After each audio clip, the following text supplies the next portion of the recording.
Olá, você está no canal de leituras da Thelma. O livro de hoje chama-se Jane Eyre, de Charlotte Brontë. Narração, Thelma Schinkelmann. Capítulo 19. Quando entrei na biblioteca, reinava o maior silêncio, e a Sibila, e de fato, Sibila era, instalou-se muito à vontade na poltrona ao lado do fogão. Estava envolvida numa capa vermelha e tinha na cabeça um chapéu preto, cujas abas, muito largas, estavam reviradas e amarradas com um lenço de riscas de cor viva, que vinha atar debaixo do queixo. Sobre a mesa, uma vela apagada. A cigana, curvada para o fogão, lia um livrito de capa negra, à claridade do lume, e fazia-o à meia voz, como acontece quase sempre com as pessoas de idade. Quando entrei, continuou a ler, como se desejasse chegar ao fim do parágrafo. Fiquei de pé perto do fogão, para aquecer as mãos que estavam geladas, e tão calma como talvez nunca me tivesse sentido em toda a minha vida. De resto, o aspecto da cigana não era de molde a assustar-me. Por fim, levantou a cabeça e fixou-me com um olhar que me pareceu estranho, embora o rosto ficasse meio oculto na sombra do chapéu. Deseja então que lhe leia a sina? Perguntou numa voz tão firme e tão dura como o olhar. Se quiser ler, leia, mas desde já a previno de que não acredito nessas coisas. Acho demasiado atrevimento dizer-mo. Contudo, não me surpreende. Já o esperava. Bastou-me ouvir-lhe os passos para saber com quem tratava. Vejo que tem bom ouvido, além de ser esperta. São coisas necessárias para o seu ofício. Diz bem, por que não treme e não empalidece? Não tenho frio, nem estou doente. Engana-se, contrariou, tirando da algibeira pequeno cachimbo que encheu, e começou a fumar. Depois de puxar 2 ou 3 fumaças, repetiu. Engana-se, tem frio, está doente e é uma pateta. Tem frio porque está só no mundo. Nenhum contato faz saltar a centelha que lhe arde no coração. Está doente porque desconhece o melhor, o mais belo dos sentimentos que aos mortais foi dado sentir. E é pateta porque, por muito que sofra, nunca se atreverá a dar um passo para ir procurar esse sentimento onde pode encontrá-lo. E depois deste discurso, começou a fumar. Tudo isso, pouco mais ou menos, se pode aplicar a qualquer moça nas minhas condições. Exatamente, nas mesmas condições, diz bem, mas será fácil encontrá-la? Existem milhares delas por esse mundo. Engana-se. Talvez não encontrasse uma. Sem o saber, está numa situação especial, a 2 passos da felicidade. É só estender a mão para a alcançar.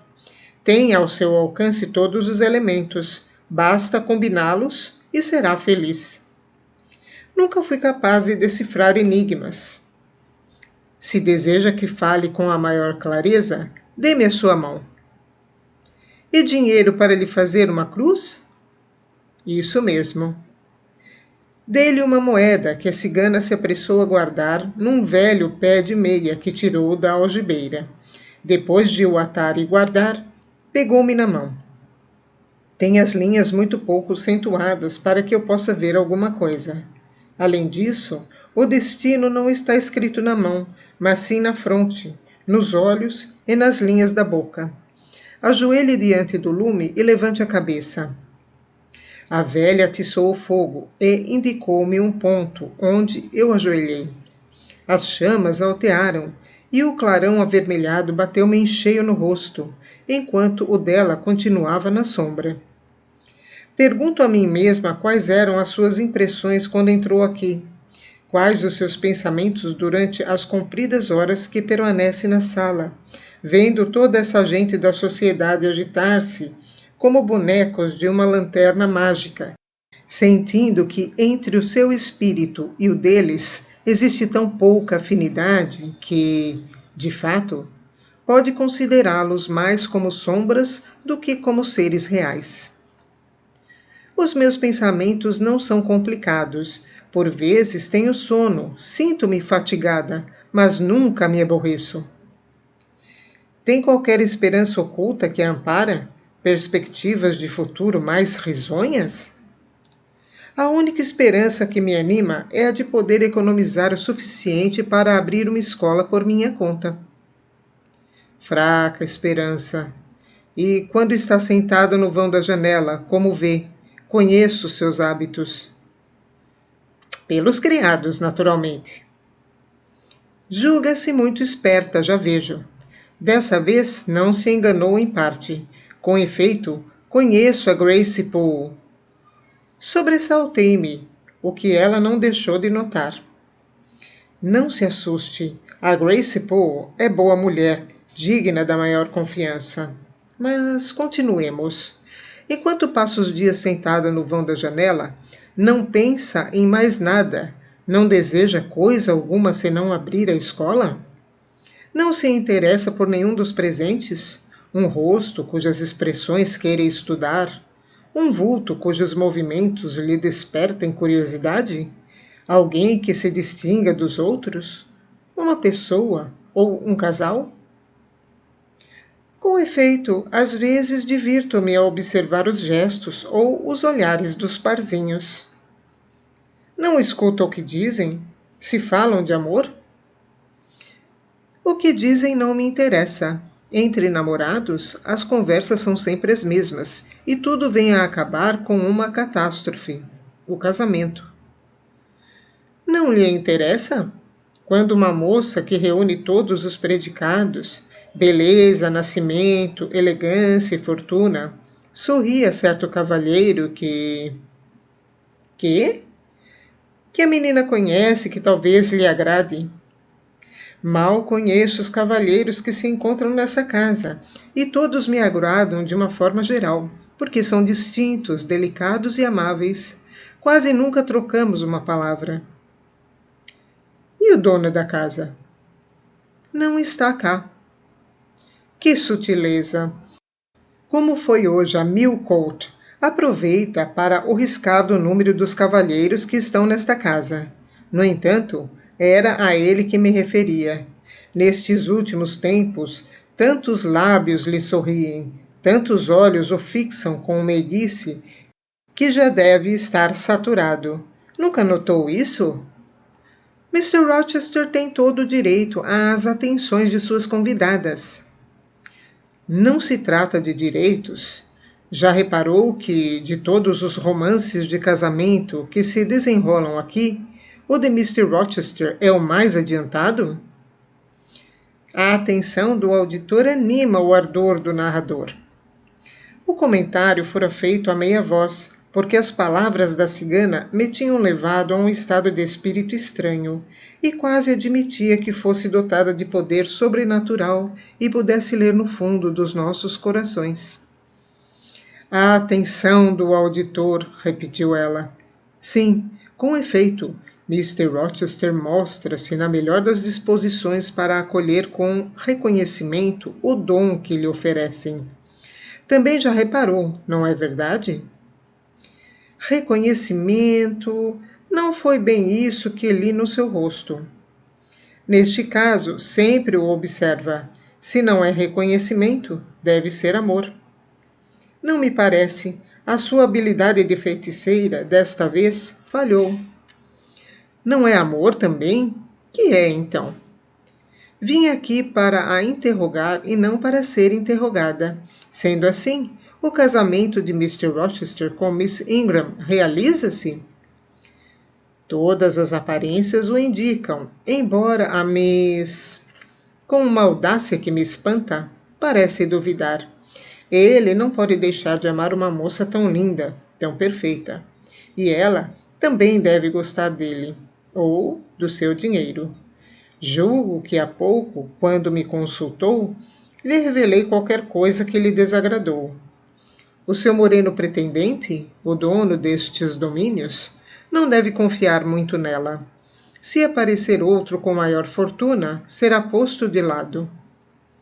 Ouça lá, tiazinha, não vim aqui para saber a sina de Mr. Rochester, mas sim a minha, e até agora nada me disse a meu respeito.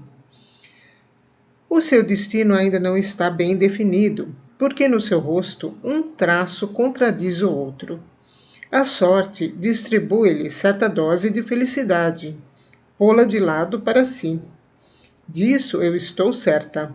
Depende da Miss estender ou não a mão para a agarrar. Se estará disposta a fazê-lo, não sei. Ajoelhe-se outra vez, por favor. Não prolongue demasiado a sessão. O calor do fogão incomoda-me. Ajoelhei e ela, fixando-me com um olhar penetrante, começou a dizer: o olhar reflete ternura e suscetibilidade. As impressões sucedem-se com rapidez, refletindo-se nesses espelhos transparentes. Umas vezes sorriem, outras estão tristes, exprimindo toda a melancolia de quem vive só. Desviam-se, não suportam este exame e tentam negar com irônica expressão a sensibilidade e a ternura que há pouco descobri. Traduzem reserva e orgulho. Quanto à boca, sabe sorrir. Pode traduzir tudo quanto o cérebro concebe, mas nunca revela aquilo que o coração sente. Em resumo, é uma boca feita para falar e sorrir, mas só para quem saiba compreendê-la e amá-la. Todos esses traços são favoráveis, mas, infelizmente, temos a fronte que parece dizer: se for preciso, se o respeito de mim própria e a minha dignidade o exigirem, saberei viver sozinha. Não venderei a alma para alcançar a felicidade. No caso em que todas as alegrias da vida me sejam oferecidas por um preço que não possa pagar, a minha razão saberá erguer a voz e não permitirá ao sentimento que me empurre para o abismo. Em volta de mim poderão desencadear-se as maiores tempestades. Saberei evitá-las e seguir a voz calma e segura da minha consciência. Descansa, nobre fronte, a tua vontade será respeitada. Eu sei que a mocidade e frescura depressa murchariam se na taça oferecida se misturasse uma gota de vergonha ou remorso. Não quero sacrifícios, nem lágrimas, nem sofrimentos. Quero sorrisos, gratidão, ternura e amor. E acabou-se. Gostaria de prolongar indefinidamente este momento, mas não posso. Até aqui tenho conservado a calma. Procedi como tinha jurado proceder. Levar mais longe esta comédia é superior às minhas forças. Levante-se, Miss Eyre. A comédia acabou. Estaria a sonhar? Estava a dormir ou acordada? A voz da velha transformou-se e tudo, as suas inflexões, gestos, modos, tudo me era familiar. Sem me levantar, tentei ver-lhe o rosto, mas ela apertou mais o lenço e, com um gesto, ordenou-me que saísse. O clarão do lume bateu-lhe em cheio na mão, branca, lisa, macia, e não enrugada e denegrida como devia ser a de uma cigana. Num dos dedos vi cintilar uma joia que já vira uma centena de vezes. Ergui a cabeça para o rosto, que desta vez não se ocultou. O lenço tinha caído por terra, assim como o chapéu, e uma voz bem conhecida interrogou: e agora, reconhece-me, Jane? Tire a capa. Pronto, fora, vestes emprestadas. E Mr. Rochester libertou-se do disfarce. Mas que ideia tão estranha! Mas bem representada, não acha? Com as outras obtive completo êxito. Consigo foi diferente. Comigo não representou o papel de cigana. Em vez de inventar, quis obrigar-me a falar. Isso não é bonito, Mr. Rochester. No entanto, fiquei satisfeita com o seu regresso. Agora, posso retirar-me? Fique mais uns momentos e diga-me o que se passou no salão. Não sei bem, devem estar a comentar o caso da cigana, creio eu. Conte-me o que disseram a esse respeito. Não é conveniente que me demore mais, Mr. Rochester. Passa das 11. Sabe que chegou uma visita esta manhã? Um estrangeiro. Um estrangeiro? Quem poderá ser? Já se foi embora? Não, afirmou ser um velho amigo seu e instalou-se aqui até que voltasse. Não disse o nome? Chama-se Mason e veio das Antilhas, de Spanish Town, na Jamaica. Mr. Rochester tinha me pegado na mão para me conduzir até a poltrona, mas, quando acabei de falar, os dedos contraíram-se-lhe. O sorriso morreu-lhe nos lábios e ficou com a respiração suspensa. Mason, Antilhas, murmurou, martelando as palavras e repetindo-as, como certos bonecos que falam por meio de corda. Mason, Antilhas. Repetiu-as 3 vezes, enquanto as faces iam empalidecendo e tomando um tom de cinza. Estava desnorteado, não sabia o que fazia. Que tem, Mr. Rochester? Sofre? Recebi uma punhalada, Jane, respondeu, cambaleando. Encoste-se ao meu braço. Aceitou e, vagarosamente, foi até à poltrona e sentou-se, obrigando-me a sentar a seu lado. Apertava minha mão entre as suas, batendo-lhe docemente para a aquecer, e fixava-me com um olhar pensativo e triste. Como eu gostaria de me encontrar numa ilha deserta, sozinho consigo, minha amiguinha, longe de todos os perigos, de aborrecimentos e de odiosas recordações. Posso ser-lhe útil? Daria minha vida para o auxiliar. Se um dia precisar de auxílio, pedi-lo-ei a si, Jane, prometo-lhe. Agora, peço-lhe que vá à sala de jantar e me traga um copo de vinho. Devem estar a cear. Veja se o Mason também lá está e o que faz. Obedeci.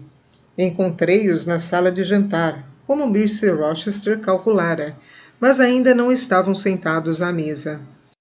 Mr. Mason estava encostado ao fogão, conversando com o coronel Dent, e parecia muito satisfeito. Enchi um copo de vinho, não sem ter notado o olhar reprovador de Miss Ingram, e voltei à biblioteca. Mr. Rochester estava mais calmo e já recuperara as cores. Pegou no copo e despejou-o de um trago. Depois perguntou-me: Que estão eles a fazer, Jane? A conversar. Com um ar misterioso, como se tivesse sabido qualquer coisa de extraordinário? Nada disso. Riem e trocam gracejos. E o Mason? Ri com os outros. Se toda essa gente entrasse aqui e me cuspisse em cima, ou se olhassem para mim com desprezo e trocassem entre si comentários trocistas para depois me voltarem as costas, deixando-me só, que faria Jane? Acompanhá-los-ia? Não, ficaria consigo para o animar como pudesse. E se todos a desprezassem por ter ficado? Provavelmente nunca conheceria esse desprezo e, se o soubesse, não me importava. Neste caso, ser-lhe-á indiferente que a censurem por minha causa? Não dou importância às censuras quando um amigo merece que o defenda, como Mr. Rochester merece, tenho a certeza. Então, volte à sala e diga a Mr. Mason, por forma que ninguém a ouça, que eu já regressei e desejo falar-lhe. Depois, acompanhe-o aqui e deixe-nos a sós. Procedi conforme suas indicações. Quando atravessei a sala por meio dos convidados, fui alvo de olhares de espanto e de desdém, de que não fiz caso. Dei o meu recado a Mr. Mason e, indicando-lhe o caminho, fi-lo entrar na biblioteca. Depois, subi para o meu quarto. Algum tempo depois de estar deitada, ouvi todos recolherem aos seus quartos e distingui a voz de Mr. Rochester indicando: Por aqui, Mason. O seu quarto é esse. Falava alegremente e o seu tom despreocupado foi como um bálsamo para o meu coração. Pouco depois, adormeci.